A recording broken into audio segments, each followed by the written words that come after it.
Hey, it's Andrea. Today, Captain Picard doubles our pleasure and doubles our fun. We nerd out about string theory, and we ask the question, why was there no explanation to any of this? Stay tuned. Welcome to the TNG Podcast, the number one place in the Alpha Quadrant to geek out about all things Star Trek: The Next Generation. I'm your co-host, Shereese. I'm your co-host, Andrea. Shereese, today we're talking about Season 2, Episode 13, Time Squared, which I have renamed Captain Picard and the Shuttlecraft of Mysteries. A much more, solid title. Yes.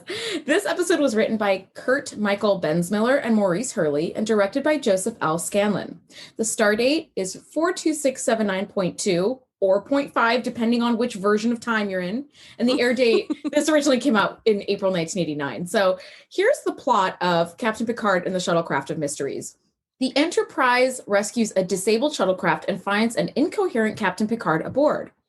Reviewing the ship's logs, they discover the vessel was sent back in time to warn the crew of the Enterprise's demise in a deadly space anomaly. As the time of the ship's destruction nears, the Picard from the future begins to revive, while the Jean-Luc of the present grows more and more uncertain for fear of endangering the vessel and repeating the steps his future self made, thus resulting in the ship's end.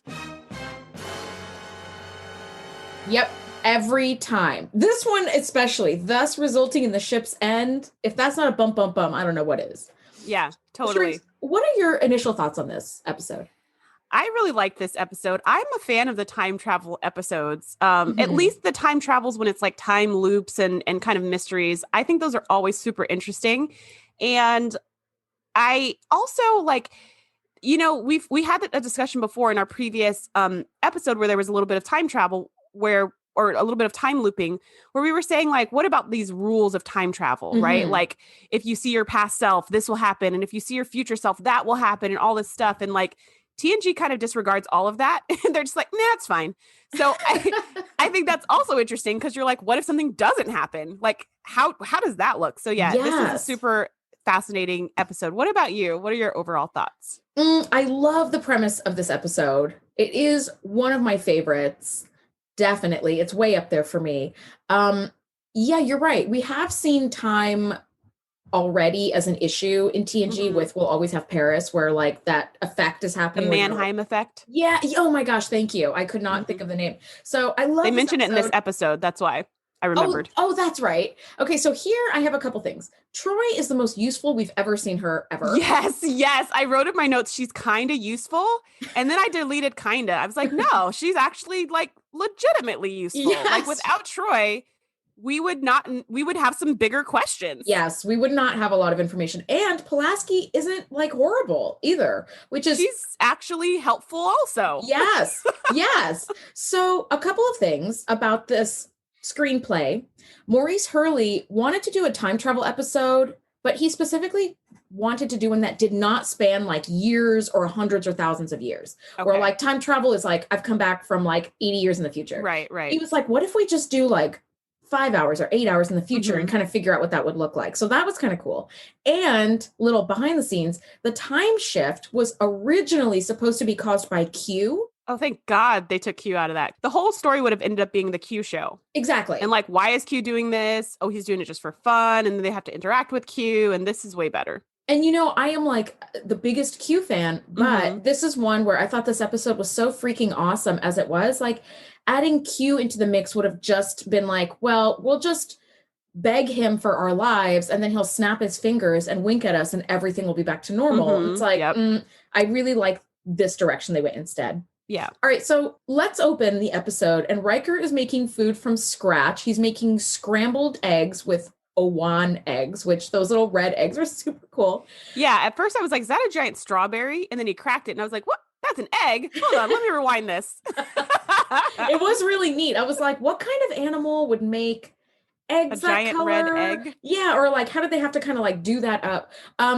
As he's making the eggs in the skillet, though, I was like, all the futuristic technology in the 21st century, and y'all can't get a non-stick skillet. They were freaking glued to that pan. I was like, No, that would never. Yeah. I mean, I guess that is a limit. That's a limit of having filmed back in the 80s, right? Is that like that Teflon or whatever the nonstick stuff is made out of? Maybe that wasn't a thing yet. I don't know. Maybe. I don't know. But whatever. It's like a little thing. I did love Worf like wolfing those eggs down, and everybody else is like, Worf cracks me up with that, right? When he's always like eating weird stuff that everybody else hates and he's like, oh, it's delicious. Or like the first time he has prune juice and he's like, oh, this is the drink of a warrior. And he's just like, he cracks me up with his palate. And also in that scene, did you notice like behind Worf, the painting? It was a beautiful painting of like a sun and a planet and like the corona of the sun. Geez. More space paintings. It was more space paintings, but it was like gorgeous. And then I just started dying laughing because I remembered you saying like, you're already in space on a spaceship as like a space, faring officer. And the only paintings you have in your room are pictures of space. Yes, it's like being on a pirate ship, and then you bring pictures on of pirates and treasure or something. Yes, or like paintings of other effing pirate ships. It's like, what? Okay, all right. Listen, doesn't anybody have a picture of like, the like 90s Windows desktop, just like the rolling green hills or something that's not anyway. Okay, so here's where things really kick off though, is they find a Federation shuttlecraft floating in space with one life form aboard. Right. And they were like, ooh, there's no mothership anywhere near here. Like, let's go in for a closer look. And so Picard says, okay, set the Enterprise to intercept. And then it just cuts to credits. It was the most like anticlimactic jump to credits I've ever seen. I was like, what? This was so clumsy. Yeah, it might have been better to jump to credits after opening it and seeing that it was Picard and then just cut to credits 100%. Right then with no explanation. 100%. That's what I remembered. I was like, oh yeah, they're going to open it. They're going to see Picard and then it's going to be like space, the final frontier. Where it's like, yeah, they opened it and then I think they did cut to commercial. Like the screen maybe darkened for a second. Maybe, yeah. So that would have been, had you been watching, you would have been like, ooh, this is getting good. But they didn't do that for credits. And I think maybe one reason is because they wanted to draw out a little bit of that slice of life of everybody eating breakfast together. Because that's, again, like we usually just see them kind of working and talking shop, right? But here we get to see an example of them just hanging out as friends. And we also get some backstory on Riker, which comes up in not the next either the next episode or the episode after that. It's the next one. Okay, the very next one about his family. And so we find out that Riker's mom died when he was young, which I totally did not remember at all. Not at all. I didn't remember what happened to his mom, actually. And that he was raised by a single father, like his father never remarried, apparently. And so Riker was like doing all the chores at home, which I found just totally fascinating. I was like, I remembered that he had issues with his dad, but all this backstory I didn't get. So I think they wanted to add that in to add a few more layers to the character and also set up next week's episode. So that took away from what else they were doing, because they usually try to run the credits before the first commercial break. Sure. So that scene where we find out it's Picard is like 10 minutes in, but they need the credits to run like 4 minutes in. Yeah, you're right. See, that logistically makes a lot more sense, but I did feel like the big reveal of the episode was seeing that it's Picard in the shuttlecraft, and that would have been the perfect time to be like, bum, bum, bum. But whatever, they did it that way. Okay. So they bring this shuttle into the shuttle bay. The shuttlecraft comes in, and it matches exactly the one already aboard the Enterprise. And the name of the shuttlecraft is Farouk El-Baz, and it was named after a NASA scientist. So they're continuing that space exploration shuttle. That is pretty cool. Isn't that neat? I appreciate that. How did you know that? I Googled it. Like, how did you know the name of the shuttle? Did they say the name of the shuttle? I thought that was called Shuttle Number 5. It was Shuttle Number 5, but they all have names like a ship would. So like NCC 1701D is the designation, but the Enterprise is the name. So Shuttlecraft 5 was just the designation. Oh, like boats. Like how people's boats, they name them just so they have a name. Exactly. But that's not like how they register them. Got it. So that makes sense. No, but anyway, okay, so they open it up and it's Picard. Dun, dun, dun. Yes. Oh my God, Shereese. And it's an unconscious Picard. So you can't even ask any questions. Yes. I love this so much. This is where we start stumbling down the rabbit hole of like multiple mysteries. The shuttle's computer and the Enterprise's computer are not compatible. The like unconscious Picard's vital signs are like way like out of phase and out of whack. So Pulaski says, it's like his brain waves are out of phase. And when she tries to revive him in sickbay, the stimulant has like the exact opposite effect. And when Geordi and Data tried to like boot up the shuttlecraft computer, like it also has the opposite effect. Yeah, like, which it's like the mysteries just keep deepening. And this brought to mind for me like string theory. I just thought to myself, this is like a string theory storyline in a way. So string theory, as told by a marine biologist in an incredibly clumsy way, is essentially that like every atom in our universe is made up of like one of those elements that we know of on the periodic table. And inside that atom, like inside the nucleus, we don't have the technology yet to like detect it, but it's been theorized multiple times and like proven by a number of different ways, which I'm not familiar with, that in the middle of that is such a tiny particle that's like a little string that like vibrates at a certain frequency. Everything in our universe has a string that vibrates at that frequency. But if you take into effect, like, or if you take into account potential like other universes, everything in different universes each have their own frequency that everything vibrates in. So if you take a particle from another universe and bring it into ours, it would be totally out of phase, like this Picard and this shuttlecraft. It's completely like, it's not supposed to be there. It does not behave by the same laws. It just should not exist there at all. Yeah, that checks out with every sci-fi show I've ever seen. Whenever something comes from one universe to another, it does always have some weird properties and it doesn't function properly. And when you scan it, especially in Star Trek world, when you scan it, it's always out of phase, right? That's the phrase of like, oh, it's vibrating at the wrong frequency from everything else in our known universe. Yeah. So it's like something is very clearly amiss here. Which is interesting though, because Picard is not from another universe.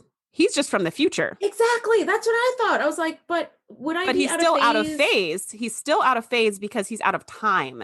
So I think the show takes string theory to another level, because in that, what you just explained, that would be like parallel universes. That'd be like universe A and universe B both existing together, and some kind of rip happens and something from A comes into B. But in this case, we're talking about universe A 6 hours from now comes back to universe A. So it's still out of phase because it's not in the right time. And I thought it was a really interesting twist that Pulaski posited that the closer we get to future Picard's real time, the closer his vibrations are going to get to what they're supposed to get. And then he'll like function properly. Like he'll be okay again. And I'm like, oh, that's interesting. That's like a new little twist to being out of time, to like being in the wrong time and you can't function properly. And then once you're in your right time, you can. Like, I don't think they really repeat that kind of a thing in their future time travel episodes. Right. Like, I agree with you completely. And I do love that Pulaski did kind of give us that little bit where she's like, as we get closer to his time, which Geordi and Data figure out using the onboard clock, that it's 6 hours ahead of the Enterprise. So he's a man 6 hours out of time, which is really interesting. And gives you like a ticking clock. Yes. Because you're like 6 hours from now, some crap is going to go down that's bad. Something bad is going to happen that's going to lead to the captain leaving and the Enterprise blowing up. And it just is so out of character. Yes. It's and also, did you notice the mystery music in this episode? It was so freaking good. I did not. I missed that. Oh my gosh. For those of you who are watching along with us or can remember or want to listen to this and then watch the episode, because please don't skip it. It is so effing good. The mystery music is like peak Star Trek TNG mystery 1989. Oh, it's so good. I wanted to put on like some Oshkosh and be like my 1989 self and just like revel in it. It was so good, Shereese. It was so good. Make my pigtails and put my cute little matching barrettes at the end. That was me in my Oshkosh. So still have a crush on Wesley. Totally have a crush who was not even in this episode, and still have a crush on him whether he's there or not. Yep. So going back to the scene when they go into the shuttle bay. So Pulaski opens it and is like, uh-oh. And Riker's looking and he's like, oh my gosh. And he goes, Captain, you should see this, right? He doesn't even want to say over the intercoms what it is. And usually that trope bothers me because I'm like, just say it. Because if you're not going to say it, that means it's something bad. And I just want you to say it. But in this case, I actually think him not saying it makes more sense, because if he says, oh, you're down here, or it's you, or anything like that, Picard's just going to be like, what are you talking about? Like, I don't understand, or that's not true, or it's just going to be a longer conversation. And then we're Yeah. And then we're right back to maybe you should just come down here and Exactly. So this is the one time when I've heard someone say that phrase on TV, like maybe you should just see for yourself, where I was like, yeah, you really do kind of need to see this one for yourself. No one can really explain this to you in a way that you'll believe it. And even when he comes down, okay, so then Picard comes down, and for some reason Troy's there. We don't know why she came, but she's like, hey guys, what's going on? So she comes in. because she's still doing the popping in and out of different rooms bit. She's following him from the bridge. She's been in 12 transporter rooms and 4 holodecks, and there's nobody. So she's like, I guess I'll just try shuttle bays and cargo bays. Hey guys, what's going on? So she comes in, and then when Picard sees it, even when he does see for himself, he still doesn't believe it. He's like, nope, it's an imposter. It's an alien. It's something fishy. There's no way that's me because I'm me. And Pulaski's just like, I'm pretty sure it's you. And he's like, I'm pretty sure it's not. And then we see, for the first time ever, the space stretcher. Yes. We have a space stretcher. How cool was that? I totally felt a little ripped off, though, because I was like, Star Wars makes all their shit float, and this one still has wheels. That's exactly what I was thinking. I was like, why is this stretcher on wheels? What is this nonsense? Why isn't it levitating? But maybe they didn't want to be too close to Star Wars and get sued. I don't know. But that's exactly what I was thinking. I was like, what's with the wheels? Like, I get that it's, the 80s, but like the show is in the future. Like, do some CGI, delete some stuff. You don't see the wheels, but it just kind of looks like brackets or something. And like, it's like, okay, that's just like rolling. But I feel like you can hear it like, weeky. Like, I feel like you can just hear that when you see it rolling down and you're just like, can you send Barkley down to just WD-40 the wheels on the... Can we get a little bit of oil on this bad boy? Or just like, and the other thing I was thinking is when somebody's really injured, why don't we transport them? Just because I thought, when somebody gets in like a really bad car accident or something. Oh yeah, you don't want to jostle them. Yeah, you're always like, don't jostle them, don't move them unless the car's going to explode. Then yes, it's better to pull them out and like maybe damage their spine and they're paralyzed, but they're alive versus being blown up. Sure, but in general, they're like, don't touch anybody, don't jostle them, let the professionals handle it. Because if you turn them the wrong way, it could damage their spine, and you only get one spine. And so I was thinking here, like as Picard's like all passed out, unless you're Worf, right? Unless you're Worf. For us humanoids, you only get the one spine. And so I was thinking, like, just for future medicine, I'm like, wouldn't it make more sense to transport people whenever they're in, like, you don't know what's going on with their bodies or if something's broken? But she did scan him and he was totally fine. He just was unconscious. But I don't know, that thought just came to my head. Like, I feel like transporters would be used a lot to not jostle a patient and to keep all their parts in place. Yes. So anyways, so that happened. And then Troy is useful and turns to Picard and says, hey, that's you. Like, that is you. Like, it's not an imposter. It's not an alien. It's 100% you. Yes. And I thought that Picard did such a great job of being like, is it humanoid? Is it artificial? Is it, because I feel like if I saw a perfect replica of myself, I'd be like, I am me. So that clearly cannot be me. So now I'm starting in my mind to check off every potential thing that it could be. And I don't even know how many potentials I would have in my head, but I would just be like, that's not me. I don't know what the heck that is. It's not me. Especially if it's unconscious. If she's unconscious and I'm looking at her, she can't even talk to me or interact, so I can check her facts or ask her questions, or like, how'd you skin your knee when you were 12? There's no like, so I would definitely be like that. I don't know who that is or what that is, but it is not me. Absolutely. So the anxiety that Picard was feeling, Patrick Stewart does such an incredible job in this episode. Like, not only is the story idea really cool, but Patrick Stewart fucking kills it.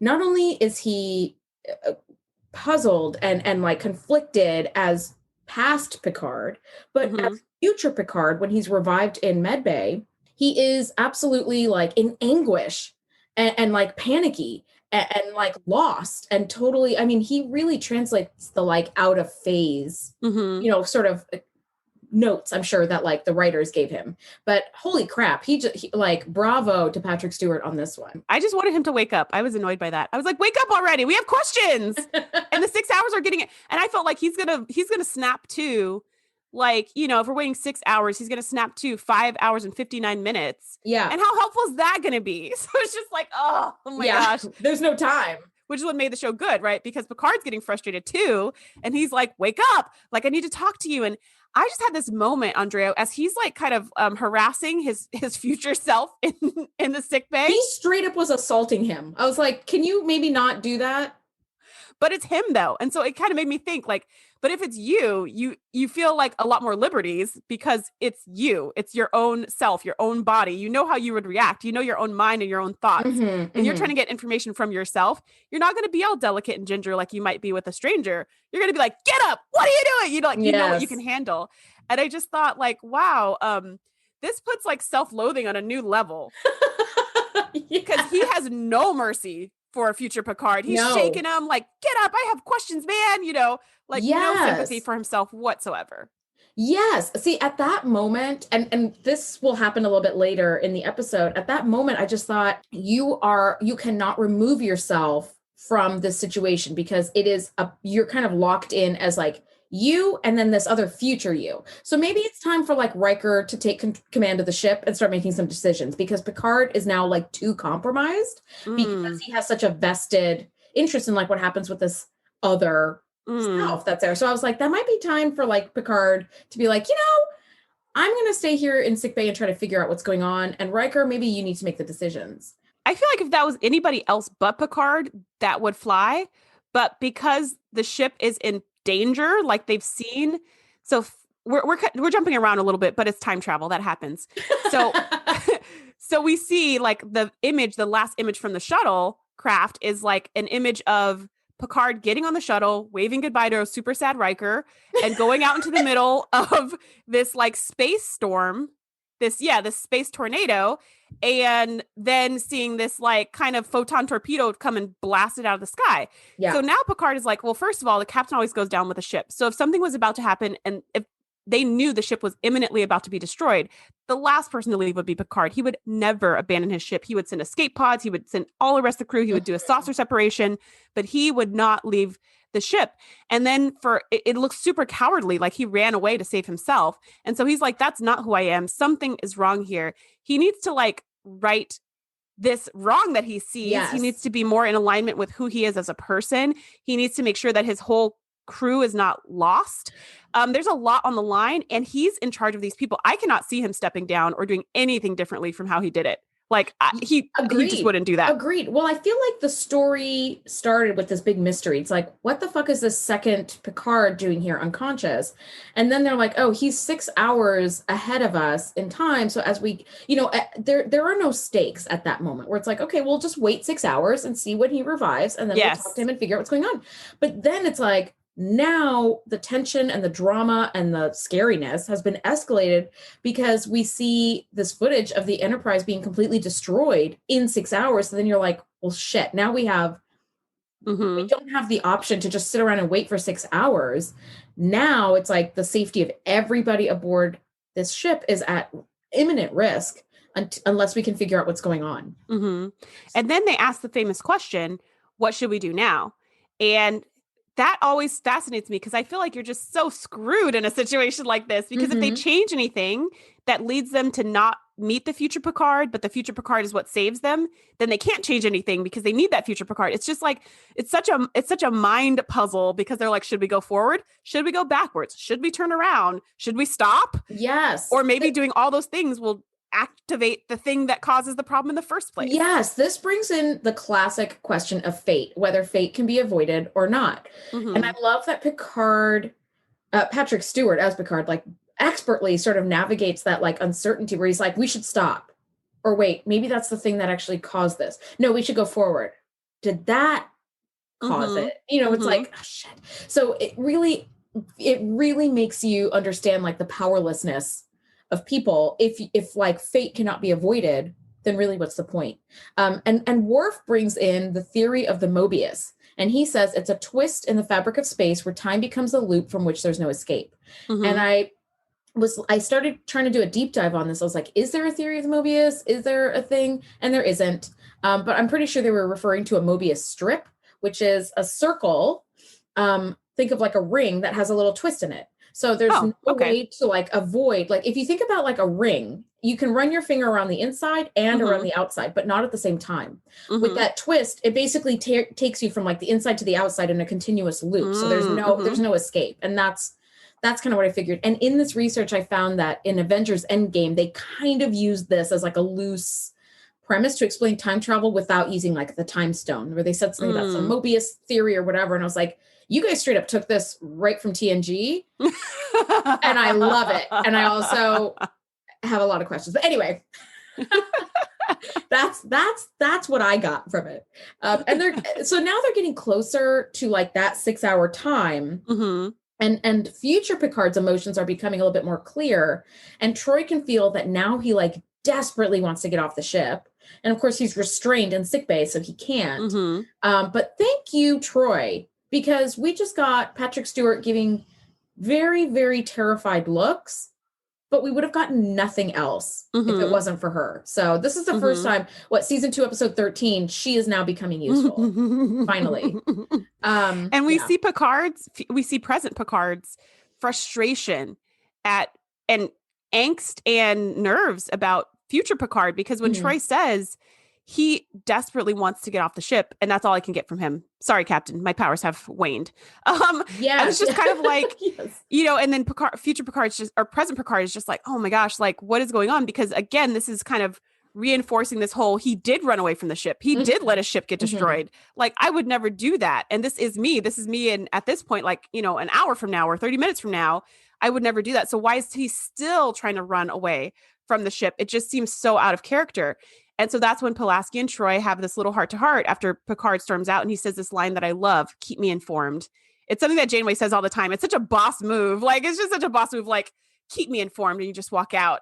I love it. And I also want to start walking into a room and going, report. That's what I want to start doing. I want to start going into a room and just be like, report. And then people just give me information. That sounds amazing. That's the ultimate baller move right there. Yep. And then if they're not sure about anything or if they're still working, you just go, I understand. Keep me informed and walk out. So good, right? So good. That's my dream right there. Right? Living the life. So he walks out. And then Troy and Pulaski have this heart-to-heart of what you just said earlier, saying maybe he should step down because the anxiety he's under, the pressure he's under is enormous. And it may be hard for him to make solid and sound command decisions, and it could endanger the ship. Oh, God damn it. Does that make me Pulaski? I feel like that makes me Pulaski. Sort of, but she wasn't wrong, and neither are you. Like, you both are correct. Like, he was under some serious stress, and as we see later in the episode, he murders somebody. So yeah, his mind was not in the right spot. He murders himself. And it was also the right move, but we don't know what. Yeah, it does. Well, when Pulaski, to back up a little, he didn't know that was the right move. He just acted on instinct. It was really weird. Yes. So you and Pulaski were totally right, because he took some actions that were not in line with his character and had zero consequences for said actions. Like, I'm sorry, Shereese, he's a white man in power. There were no consequences for him whatsoever. So, but in that conversation with Troy and Pulaski, Troy is getting all pissed and sassy. And I'm like, why the fuck are you getting all pissed off at Pulaski for asking a very like reasonable question? Yeah. And also, as much as I'm not a Pulaski fan, she had it was very reasonable. And she did it in such a respectful way, which is unique for this character, because usually she's a total dick. But I feel like this conversation, she was very respectful and very like kind of soft about it too. She was just kind of like, if he's being unsafe, like if he's making choices that could endanger the ship, I will have no choice but to relieve him. And I don't want to do that. She was very like kind of apologetic. Like, this is not what I want, but this is what needs to happen if things go too far. And Troy was just like, that's not going to happen. But that sort of happens like 2 minutes later. Yeah. Like, he shoots himself dead. And then leaves the corpse and just says Pulaski to, Shuttle Bay 3 or whatever, Shuttle Bay 2, and just kind of walks away and leaves the corpse there. What is that about? Lucky for you, man, that they just disappear and like there's nothing to investigate later, because I feel like maybe a court-martial would be in order. Yes, it sure would have. But let's back up. He shot an unarmed man, like just dead, like and then like walked out, brushed his hands, and went back and sat down in the captain's chair. Like nothing freaking happened. That is some mental instability that Troy needs to get on ASAP. Yeah. Come on, ship's counselor. You know who was actually a really good ship's counselor, or Picard's counselor, was Riker. Riker and Picard end up sitting down in the ready room, and they're talking about these different theories of time travel. They're talking about, like is this something that like maybe the Traveler is doing, or like the effect that we saw in the Mannheim effect. Thank you. I cannot remember that name.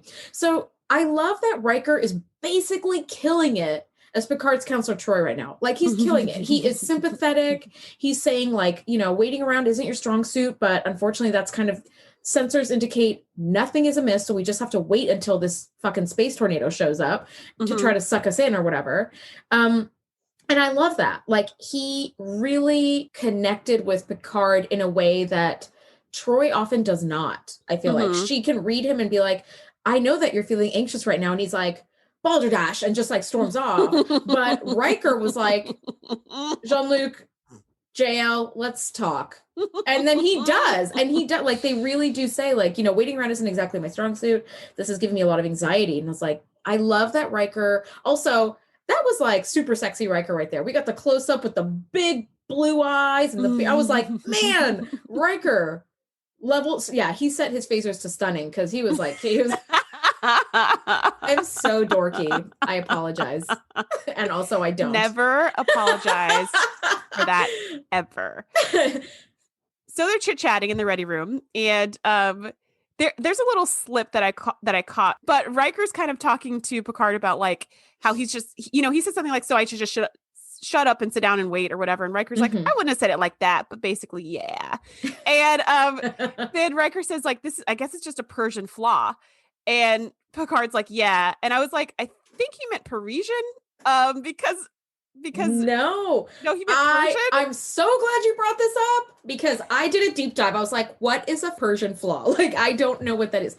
So there are a lot of different stories, and anybody who's listening that has a better understanding of this, info at the TNG podcast, I absolutely want to hear from you. So there are a few stories sort of floating around. One is that they both sort of originate from like ancient Persian times, that a Persian flaw, like when rug weavers were weaving Persian rugs, they purposely built in like a tiny little flaw in like the weave, because nothing in their culture, like nothing is perfect except God. So if you are like claiming to like make this perfect work of art, like that's blasphemous. Thank you. It's blasphemy. Thank you. So it's blasphemous. And so the Persian flaw is like an ingrained flaw that makes you human, essentially. Like that's kind of what I got from it. Okay. Yeah. I understand.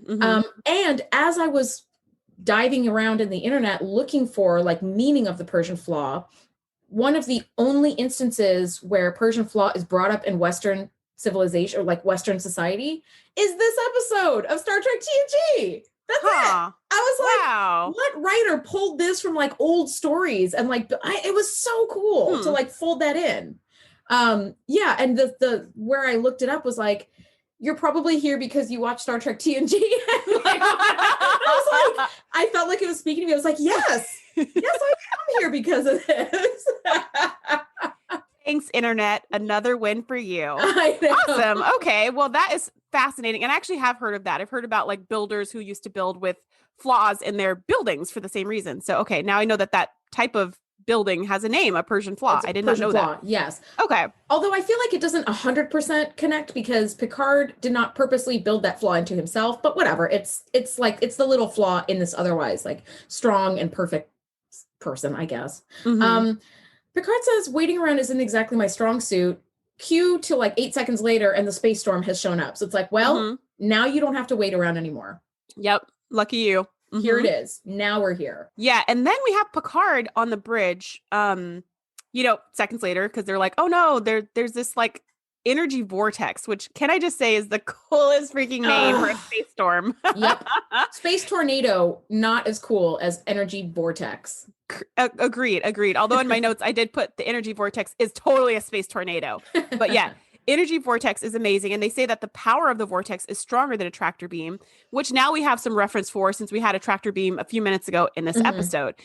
And so then Picard is like, full thrusters. Actually, he starts with, let's investigate. And then he goes, oh, no, wait, investigating is probably what got us stuck here. Okay, so let's do the opposite. Let's get out of here. And so Geordi puts the thrusters on full. and, maximum warp, and they're not going anywhere. In fact, it's like space quicksand. They're getting pulled into the vortex faster and faster the more they fight. And watching Picard doubt himself, I have to say, for me, was really unsettling because I'm used to him. Yes.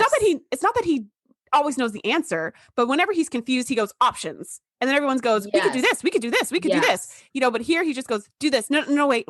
Oh, maybe do no, wait. And I was like, ooh, I do not like this. This makes me feel very unsettled because he always is decisive, even if he's wrong. Oh man, I imagine being the crew in that situation and everyone's just looking at him and he's like, stop, go. No, stop. Like, oh my gosh. Yes. No, when you have this character whose foundation is built on like strength and stability, and even if you don't always know the right answer, you say things with such surety, and then to see them start to crumble, it really is very unsettling because I feel like as viewers or as someone who knows people like that, you sort of inadvertently kind of like rely on them to be the expert or the strong voice of whatever. And so when they're not that, all of a sudden you're like, oh, so up is down, left is right, Coke and Pepsi are the same thing. It's like everything is like upside down from what you know now. And that is traumatizing. It wasn't exactly traumatizing for this episode, but yes, it definitely makes you feel uneasy, I think, as a viewer. So Picard is now getting like blasted by lightning, from this entity. Which now we find out that the energy vortex has a consciousness and also has a bone to pick with Picard specifically. For some reason, yes. Because it thinks that Picard, his assumption is that the entity believes Picard is the brain of the Enterprise. Because technically he sort of is. He's the leader. Yes. And so this anomaly identifies the Enterprise as another like entity, another like living entity, and Picard is the brain. Why you would be mad at the brain of another entity is beyond me. And also they don't explain that at all, but whatever. We're just gonna blanket believe that and move on to the next scene. We never explain what the heck an energy vortex is as an entity. How cool is that? Like, we haven't had a swirly entity before. No, I don't like think we this. have.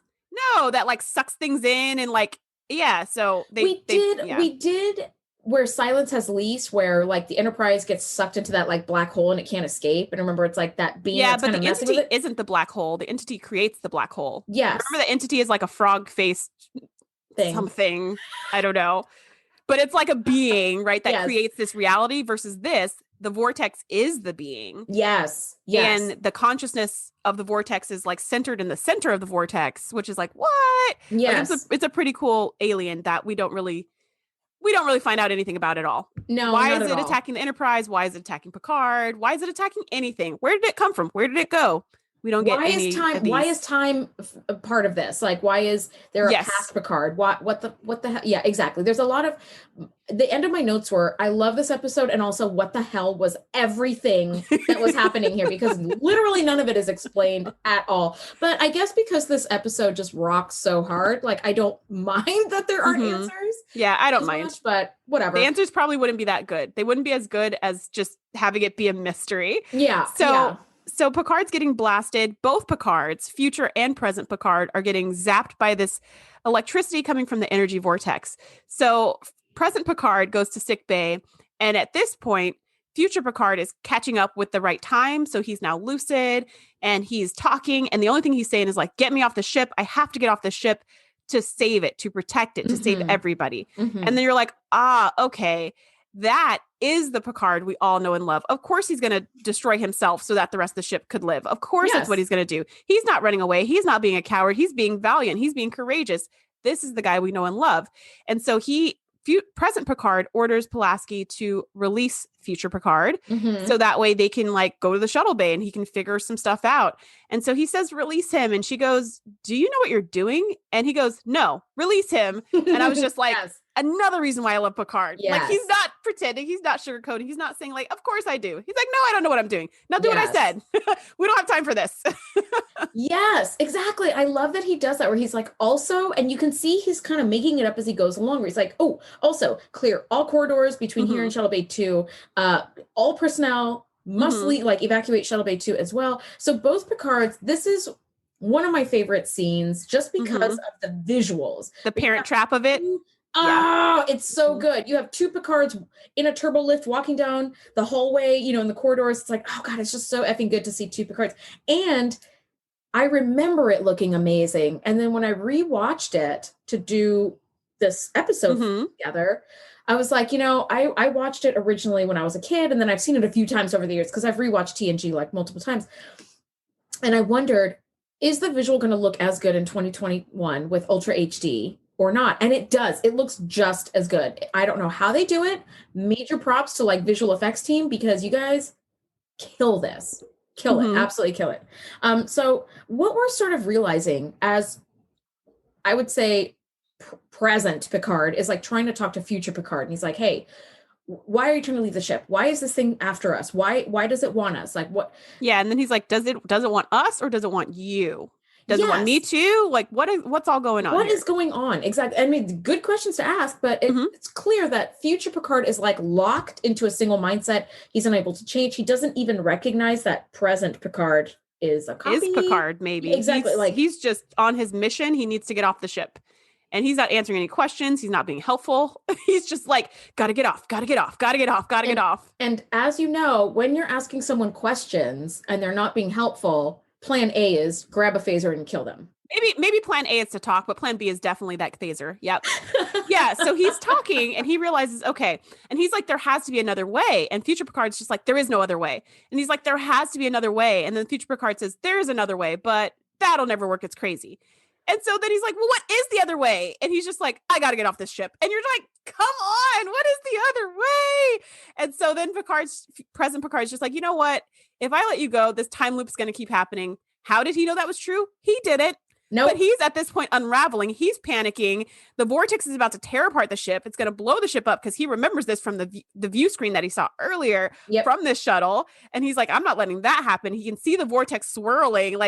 So he's kind of like at his wit's end at this point. So he just says, I can't let this continue. If you leave, it's probably just going to start all over again. Yep. And so he picks up a phaser and cold-bloodedly murders himself. Actually, he calls him to make sure he's facing him when he kills himself. Hey, Picard! Psst, and just kills the man. And kind of doesn't even wipe his brow or dust his hands. He just goes, Pulaski to cargo bay 2, and just walks away. Yes. Leave her to find the corpse. And when she comes in, O'Brien's tagging along like, hey guys, what's going on? What is O'Brien doing in here? O'Brien, you have literally no purpose. No purpose. What? Shereese is dying. No purpose. Hey guys, what's going on? Yes. I feel like he's seen Troy do it a bunch. And so he's like, oh, I bet if I really want this promotion to bridge officer, and I see other bridge officers just fucking poking around like empty rooms, maybe I'll do that too. I don't know what I was like, did they have a contract with Cole Meany? And he was like, hey, you said I would be in 12 episodes in season 2, and I need to be in my 12 episodes. And they're like, fine, I guess you could just follow fucking Pulaski around to clean up the dead bodies. But she just leaves him. She leaves O'Brien with the dead Picard in the shuttle. She scans the dead Picard and she's just like, well, he's dead. And she just walks out too. I mean, they don't what is their procedure here? What? Investigation, calling Worf, getting a space stretcher and moving the body, none of that. She's just just cordoning off, locking the door. Something. There's no procedure here. She just is like, well, like I said, Captain's gone crazy.